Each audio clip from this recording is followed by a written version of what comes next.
ਤੇ ਆਪਾਂ ਅਗਲੇ ਮਸਲੇ ਵੱਲ ਵਧੀਏ ਸ਼ਰਮਾ ਜੀ ਤੇ ਗੱਲ ਕਰੀਏ ਹਰਿਆਣਾ ਸਰਕਾਰ ਦੀ। ਇੱਕ ਵਾਰੀ ਜਦੋਂ ਪਹਿਲੀ ਜਾਂ ਦੂਜੀ ਪੈਰੋਲ ਦਿੱਤੀ ਜਾ ਰਹੀ ਸੀ ਡੇਰਾ ਸਿਰਸਾ ਮੁਖੀ ਨੂੰ, ਉਦੋਂ ਹਰਿਆਣਾ ਸਰਕਾਰ ਦਾ ਇੱਕ ਮੰਤਰੀ ਨੇ ਕਿਹਾ ਸੀਗਾ ਵੀ ਇਹ ਕਿਹੜਾ ਕੋਈ ਖਤਰਨਾਕ ਅਪਰਾਧੀ ਹੈ, ਇਹਨੂੰ ਪੈਰੋਲ ਦਾ ਵਿਰੋਧ ਕਿਉਂ? ਮੈਂ ਉਹਦਾ ਨਾਮ ਵਿਸਰ ਗਿਆ, ਮੈਨੂੰ ਸ਼ਾਇਦ ਅਨਿਲ ਵਿਜ ਜਾਂ ਕੋਈ ਹੋਰ ਸੀਗਾ। ਹੁਣ ਫਿਰ ਹਰਿਆਣਾ ਸਰਕਾਰ ਦੇ ਬਾਰੇ ਜਿਹੜੀ ਖਬਰ ਆ ਰਹੀ ਹੈ ਕਿ ਉਹ ਸੱਚ ਹੈ ਕਿ ਡੇਰਾ ਮੁਖੀ ਨੂੰ ਖਤਰਨਾਕ ਮੁਜਰਮ ਨਹੀਂ ਮੰਨਦੀ ਹਰਿਆਣਾ ਸਰਕਾਰ। ਬਿਲਕੁਲ ਪ੍ਰਵੀਨ ਜੀ, ਇਹ ਗੱਲ ਹੁਣ ਕਹਿਣ ਦੀ ਲੋੜ ਨਹੀਂ, ਉਹ ਤਾਂ ਪਹਿਲੀ ਪੈਰੋਲ ਤੋਂ ਹੀ ਸਮਝ ਆ ਗਿਆ ਸੀ। ਜਦੋਂ ਸਰਕਾਰ ਨੇ ਉਸ ਨੂੰ ਪਹਿਲੀ ਵਾਰ ਪੈਰੋਲ ਦਿੱਤੀ 21 ਦਿਨਾਂ ਦੀ, ਤੇ ਉਹਨੂੰ ਹਦਾਇਤਾਂ ਵੀ ਨਾਲ ਦਿੱਤੀਆਂ ਕਿ ਤੁਸੀਂ ਬਾਹਰ ਨਹੀਂ ਨਿਕਲਣਾ, ਪਰਦੇ ਵਾਲੇ ਕਮਰੇ 'ਚ ਪਹਿਲੀ ਮੰਜ਼ਿਲ 'ਚ ਰਹੇ। ਨਿਆਣਿਆਂ ਨੂੰ ਵੀ ਉੱਥੇ ਖਾਸੇ ਦਿਨਾਂ ਬਾਅਦ ਮਿਲੇ, ਜਵਾਕਾਂ ਨਾਲੇ ਕਦੇ ਕੈਰਮ ਖੇਡ ਲਿਆ, ਕਦੇ ਬੈਡਮਿੰਟਨ ਖੇਡ ਲਿਆ, ਜਨਤਕ ਨਹੀਂ ਦਿਖੇ, ਹੈ ਨਾ, ਆਲੇ ਦੁਆਲੇ ਦੇ ਲੋਕਾਂ ਨੂੰ ਵੀ ਨਾ ਦਿਖੇ। ਤਾਂ ਉਹ ਸਾਰਾ ਕੁਝ ਟੈਸਟਿੰਗ ਲਈ ਸੀ, ਤੇ ਉਹ ਸਰਕਾਰ ਦੀ ਸ਼ਹਿ ਨਾਲੇ ਮਿਲੀ ਪੈਰੋਲ। ਤੇ ਉਸ ਸਮੇਂ ਵੀ ਤਾਂ ਉਹਦੇ ਪਰ ਉਹੀ ਦੋਸ਼ ਸਾਬਤ ਸੀ ਜਿਹੜੇ ਅੱਜ ਨੇ। ਤੇ ਇਸ ਲਈ ਸਰਕਾਰ ਤਾਂ ਉਹਨੂੰ ਉਸ ਦਿਨ ਤੋਂ ਹੀ ਹਾਰਡਕੋਰ ਅਪਰਾਧੀ ਨਹੀਂ ਮੰਨਦੀ, ਉਸ ਨੂੰ ਖਤਰਨਾਕ ਮੁਜਰਮ ਨਹੀਂ ਮੰਨਦੀ।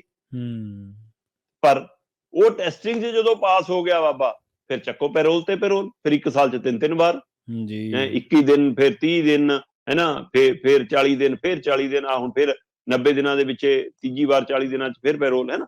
ਸੋ ਇਸ ਪੈਰੋਲ ਤੇ ਆਉਣ ਤੋਂ ਬਾਅਦ ਜਦੋਂ ਹੁਣ ਪਟੀਸ਼ਨ ਪਈ, ਅਸਲ 'ਚ ਆਪਾਂ ਪਿਛਲੀ ਵਾਰ ਵੀ ਗੱਲ ਕੀਤੀ ਕਿ ਸ਼੍ਰੋਮਣੀ ਕਮੇਟੀ ਨੇ ਇਸ ਪੈਰੋਲ ਨੂੰ ਚੈਲੰਜ ਕਰਨ ਦੀ ਪਟੀਸ਼ਨ ਦਾਖਲ ਕੀਤੀ ਸੀ। ਉਸ ਪਟੀਸ਼ਨ ਦੇ ਉੱਤੇ ਪੰਜਾਬ ਹਰਿਆਣਾ ਹਾਈ ਕੋਰਟ ਨੇ ਕੁਝ ਸਵਾਲ ਖੜੇ ਕੀਤੇ, ਇਤਰਾਜ਼ ਪ੍ਰਗਟਾਏ। ਫਿਰ ਐਸਜੀਪੀਸੀ ਨੇ ਪਟੀਸ਼ਨ ਵਾਪਸ ਲਈ। ਉਸ ਸਮੇਂ ਫਿਕਰਮੰਦੀ ਵੀ ਵੱਧ ਗਈ ਸੀ ਕਿ ਕਿਤੇ ਫਿਰ ਬਾਬੇ ਦੇ ਨਾਲ ਕੋਈ ਤਾਲਮੇਲ ਤਾਂ ਨਹੀਂ ਹੋ ਗਿਆ ਸ਼੍ਰੋਮਣੀ ਕਮੇਟੀ ਦਾ, ਅਕਾਲੀ ਦਲ ਦਾ, ਜਾਂ, ਹੈ ਨਾ। ਪਰ ਨਹੀਂ, ਇਹਨਾਂ ਨੇ ਕਹਿੰਦੇ ਕਿ ਨਹੀਂ, ਅਸੀਂ ਉਹਨੂੰ ਸੋਧ ਕੇ ਦੁਬਾਰਾ ਪਾਵਾਂਗੇ, ਤੇ ਤੁਰੰਤ ਸੋਧ ਕੇ ਦੁਬਾਰਾ ਪਾਈ ਵੀ। ਤੇ ਜਿੱਦਾਂ ਹੀ ਪਾਈ, ਉਹ ਤੋਂ ਬਾਅਦ ਕੋਰਟ ਨੇ ਤਲਬ ਕਰ ਲਿਆ ਸਰਕਾਰ ਨੂੰ ਵੀ, ਜੇਲ੍ਹ ਵਿਭਾਗ ਨੂੰ ਵੀ, ਸਾਰਿਆਂ ਨੂੰ।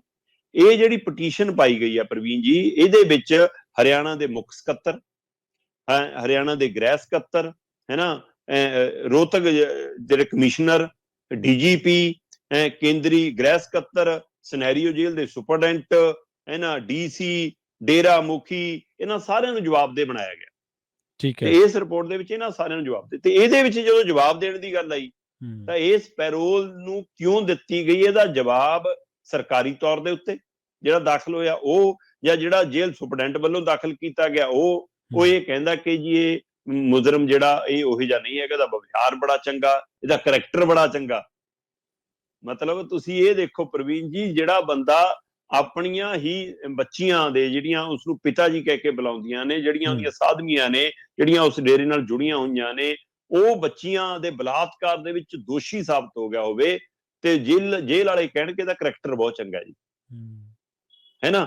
ਔਰ ਜਿਹੜਾ ਬੰਦਾ ਕਤਲ ਮਾਮਲੇ 'ਚ ਦੋਸ਼ੀ ਸਾਬਤ ਹੋ ਗਿਆ ਹੋਵੇ, ਛਤਰਪਤੀ ਕਤਲ ਮਾਮਲੇ ਦੇ ਵਿੱਚ ਉਸ ਨੂੰ ਉਮਰ ਕੈਦ ਦੀ ਸਜ਼ਾ ਹੋਈ ਆ, ਔਰ ਉਸ ਦੇ ਬਾਰੇ ਕਹਿਣ ਕਿ ਨਹੀਂ ਜੀ ਇਹ ਖਤਰਨਾਕ ਅਪਰਾਧੀ ਨਹੀਂ ਆ, ਜਿਹਦੇ ਉੱਤੇ ਨਪੁੰਸਕ ਕਰਨ ਦੇ ਸੈਂਕੜੇ ਲੋਕਾਂ ਦੇ ਮਾਮਲਾ ਚੱਲਦਾ ਹੋਵੇ, ਉਸ ਨੂੰ ਕਹਿਣੇ ਅਪਰਾਧੀ ਨਹੀਂ ਆ।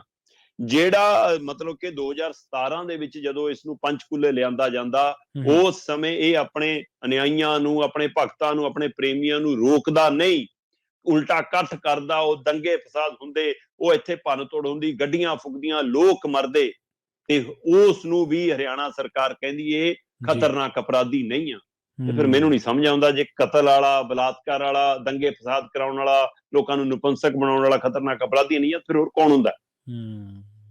ਤੇ ਇਹ ਪਰਿਭਾਸ਼ਾ ਇਹ ਹਰਿਆਣਾ ਸਰਕਾਰ ਦੀ ਔਰ ਇਹ ਜੇਲ੍ਹ ਪ੍ਰਸ਼ਾਸਨ ਦੀ, ਸਨੈਰੀਓ ਜੇਲ੍ਹ ਦੀ, ਇਹ ਕਿਤੇ ਨਾ ਕਿਤੇ ਸੰਕੇਤ ਕਰਦੀ ਆ ਕਿ ਜੀ ਵੋਟਾਂ ਦੀ ਆੜ ਦੇ ਵਿੱਚ ਸਰਕਾਰਾਂ, ਰਾਜਨੀਤਿਕ ਧਿਰਾਂ ਕਿੰਨੀਆਂ ਅੰਨੀਆਂ ਹੋ ਜਾਂਦੀਆਂ ਨੇ, ਇਹ ਉਹਦਾ ਨਤੀਜਾ ਏ। ਸੋ ਇਸ ਲਈ ਉਹ ਕਹਿੰਦੇ ਜੀ ਇੱਥੇ ਬੰਦੀ ਸਿੰਘਾਂ ਦੇ ਮਾਮਲੇ 'ਚ ਸੁਪਰੀਮ ਕੋਰਟ ਨੇ ਝਾੜ ਮਾਰੀ, ਕਹਿੰਦੇ ਕਿ ਭਾਈ ਕਿੱਥੇ ਆ ਰਾਜੋਆਣ ਵਾਲਾ ਮਾਮਲਾ, ਆਹ ਕੀ ਕਰ ਰਹੇ ਹੋ ਤੁਸੀਂ, ਕਿ ਦਿਓ ਜਵਾਬ।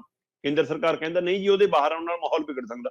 ਉਹ ਡੇਰਾ ਸਿਰਸਾ ਮੁਖੀ ਦੇ ਆਉਣ ਨਾਲ ਨਹੀਂ ਮਾਹੌਲ ਵਿਗੜਦਾ, ਜਿਹਦੇ ਉੱਤੇ ਬੇਅਦਬੀ ਤੱਕ ਦੇ ਦੋਸ਼ ਨੇ, ਜਿਹਦੇ ਉੱਤੇ ਗੋਲੀਕਾਂਡ ਤੱਕ ਦੇ ਮਾਮਲਿਆਂ ਦੇ ਵਿੱਚ ਸਵਾਲ ਖੜੇ ਨੇ, ਜਿਹਦੇ ਵਿੱਚ ਡੇਰੇ 'ਚ ਜੋ ਕੁਛ ਵਾਪਰਿਆ, ਪੰਚਕੂਲੇ ਜੋ ਕੁਛ ਵਾਪਰਿਆ, ਜਿਹੜੇ ਦੋਸ਼ ਸਾਬਤ ਹੋ ਗਏ, ਇੰਨੇ ਲੰਬੀ ਲਿਸਟ ਦੇ ਬਾਵਜੂਦ ਉਹਦੇ ਆਉਣ ਨਾਲ ਮਾਹੌਲ ਨਹੀਂ ਵਿਗੜਦਾ। ਜਿਹੜੀਆਂ ਸਜ਼ਾਵਾਂ ਪੂਰੀਆਂ ਕਰ ਚੁੱਕੇ ਨੇ, ਜਿਹੜੀਆਂ ਸਜ਼ਾ ਪੂਰੀ ਹੋ ਗਈ, ਉਹ ਤੋਂ ਬਾਅਦ ਵੀ ਉਹਨਾਂ ਦੀ ਰਿਹਾਈ ਨਹੀਂ, ਤੇ ਇੱਥੇ ਪੈਰੋਲ ਮਿਲ ਰਹੀ ਆ 1 ਸਾਲ 'ਚ 3-3, 4-4 ਵਾਰ। ਸੋ ਇਸ ਲਈ ਇੱਥੋਂ ਸਰਕਾਰ ਦੀ ਮਨਸ਼ਾ ਸਮਝ ਆਉਂਦੀ ਹੈ, ਤੇ ਸਰਕਾਰ ਔਰ ਹਰਿਆਣਾ ਪ੍ਰਸ਼ਾਸਨ ਦੀ ਨਜ਼ਰ ਦੇ ਵਿੱਚ ਡੇਰਾ ਸਿਰਸਾ ਮੁਖੀ ਗੁਰਮੀਤ ਸਿੰਘ ਰਾਮ ਰਹੀਮ ਖਤਰਨਾਕ ਅਪਰਾਧੀ ਨਹੀਂ ਹੈ, ਉਹਦਾ ਕਰੈਕਟਰ ਬਹੁਤ ਚੰਗਾ, ਕਮਾਲ ਹੈ ਜੀ।